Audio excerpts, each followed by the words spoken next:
இயற்கையின் சக்தியாம் அன்னை பராசக்தியினுடைய பாதம் பணிந்து சிவப்பரம்பருடைய குருவருளையும் திருவருளையும் நெஞ்சகத்தை நிறுத்தி ஆறாத்தமிழ் தொலைக்காட்சி நேர்கள் அனைவருக்கும் அடியேனுடைய பணிவன்பான வணக்கத்தினை தெரிவித்துக் கொள்ளுகிறேன்.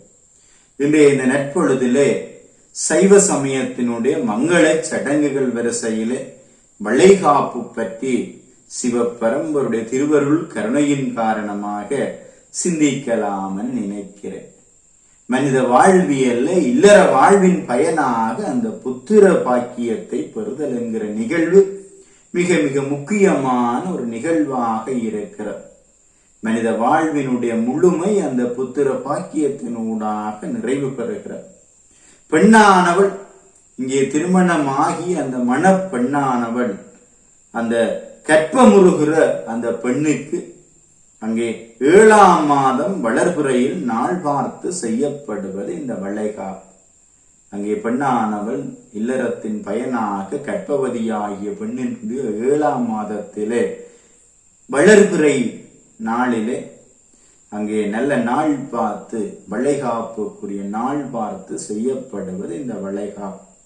வளைகாப்பு அன்று காலை வளைகாப்பும் பெண்ணுக்கு ஒரு கன்னி பெண்ணுக்கும் அங்கே மங்கள ஸ்தானம் செய்து வைக்க வேண்டும் என்று சொல்லப்படுகிறது. பிறகு இருவருக்கும் உணவு வழங்குதல் வேண்டும். இந்த வளைகாப்பு நடைபெறுகிற அன்று காலை வளைகாப்பு பொண்ணுக்கும் ஒரு கன்னி பொண்ணுக்கும் மங்கள ஸ்தானம் செய்து வைக்க வேண்டும். பிறகு இருவருக்கும் உணவு வழங்க வேண்டும் என்பது நியதியாக இருக்கிறது. உணவு வழங்கி முடிந்ததும் வளைகாப்பு பெண்ணிற்கு அவளுடைய கூரை புடவையை அங்கே கொசுவம் வைத்து கட்டி அலங்காரம் செய்து கன்னிப்பெண்ணையும் அலங்கரித்த இருவரையும் அங்கே படிக்கோலம் போட்ட இடத்திலே பாய் அல்லது அங்கே மெனைப்பலகை போட்டு கிழக்கு முகமாக உட்கார வைத்தல் வேண்டும். அங்கே வளைகாப்பு பெண்ணிற்கு அடுக்க வேண்டிய வளையல்கள், கன்னி பெண்ணுக்கு அடுக்க வேண்டிய வளையல்கள், அங்கே சுவாமி வளையல்கள் மற்றும் பெண்கள் யாவருக்கும் கொடுக்க வாங்கி இருக்கும் வளையல்கள் அனைத்தையும் அங்கே படியின் எதிரில் வைக்கலாம். ஒரு அந்த ஜதை பணியாரம், ஒரு வகையான பணியாரம், தேங்காய், வெற்றிலை, பாக்கு, மஞ்சள், குங்குமம், சந்தனம், பழம், புஷ்பம் மற்றும் கற்கண்டு, சர்க்கரை யாவற்றையும் அந்த படியில் வைத்தல் வேண்டும். வேப்பிலை காப்பு செய்தும் வைத்துக் கொள்ள வேண்டும். இந்த வேப்பிலை குற்றம் நீக்குகிற தன்மை இருக்கிறது. வெள்ளியில் சூழ் காப்பும் மற்றும் தங்க வளையல்கள் செய்திருந்தால் அதையும் எடுத்து வைத்துக் கொள்ள வேண்டும். மஞ்சள் பிள்ளையார் பிடித்து வைத்து வளைகாப்பு பெண்ணை பிள்ளையாருக்கும் அங்கே வளையல்களுக்கும் அட்சதை போட்டு தேங்காய் உடைத்து வைத்து பழம் நைவேத்தியம் செய்ய சொல்லி பிறகு கற்பூரம் காட்டி நமஸ்காரம் செய்ய வேண்டும்.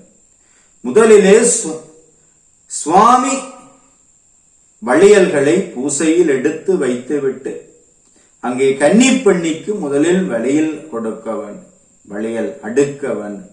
பிறகு வளைகாப்பு பெண்ணிற்கு முதலில் வலது கையில் வேப்பிலை காப்பு, சூழ்காப்பு போட்டு பிறகு கண்ணாடி வளையல்களை இரு கைகளிலும் அடுக்கிக் கொள்ள வேண்டும். அங்கே வலது கையில் ஒற்றைப்படையில் ஒரு வளையல் அதிகமாயிருக்க வேண்டும் என்று சொல்லுகிறார்கள். அங்கே வைபவத்திற்கு வந்திருக்கும் பெண்கள் யாவருக்கும் அங்கே ரவிக்கை துண்டோடு இந்த சாரி கொடுக்கிறோம், அந்த துண்டோடு அல்லது பணமோ வைத்து தாம்பூலத்துடன் இந்த வளைகாப்பு பெண்ணுக்கும் கன்னி பெண்ணுக்கும் அங்கே சக்திப்படி புது துணி வாங்கி கொடுக்கவும் பிறகு ஆலாத்தி எடுக்கவும் என்று சொல்லுகிறார்கள். முன்காலத்தில் இதற்காக சீர்வைப்பது வழக்கம். அதாவது அரிசி, பருப்பு, காய்கள், அப்பளம், சில தித்திப்பு பொருட்களை சேர்த்து அங்கே சீராக அந்த வளைகாப்பு பெண்ணுக்கு கொடுக்கிறார்கள். அந்த பட்சணங்கள் அங்கே அதிரசத்துடன் பட்சணங்கள் அதிரசத்துடன் சிறிய அளவில் அங்கே செய்வார்கள். இது அவரவர் சௌகரியம். வளைகாப்பு முற்றிலும் அங்கே இறைகாரியமாக அந்த கற்பமாகி இருக்கிற பெண்ணிற்காக அங்கே செய்யப்படுகிற ஒரு காரியம். கடைசியில் பெண்ணுக்கு அச்சுதம் தெளித்து மனையில் உட்கார வைத்து யாவரும் அவளுக்கு மலர் சூட்டி பாட்டு பாடி கொண்டாட வேண்டும். பின்னர் வந்திருக்கும் பெண்கள் கன்னிப்பெண்கள் யாவருக்கும் தாம்பூலத்துடன் வளையல்களை கொடுக்க வேண்டும் என்று சொல்லுகிறார்கள். இந்த வளைகாப்பு என்பது கற்பமுறுகிற பெண்ணினுடைய அந்த கருவிலே உதித்த அந்த குழந்தை நல்லபடி மகிழ்ச்சியாக இந்த மண்ணிலே அவதரிக்க வேண்டுமானால் அந்த பெண் மகிழ்ச்சியாக இருக்க வேண்டும், மங்களமாக இருக்க வேண்டும் என்பதற்காக அந்த பெண்ணை மகிழ்ச்சிப்படுத்துகிற ஒரு நிகழ்வாக இந்த வளைகாப்பு நிகழ்வு நடைபெறுகிறது. இந்த வளைகாப்பு நிகழ்விலே அந்த கற்பமுற்ற பெண்ணினுடைய 7ஆம் மாதத்திலே இந்த வளைகாப்பு நடைபெறுகிறது.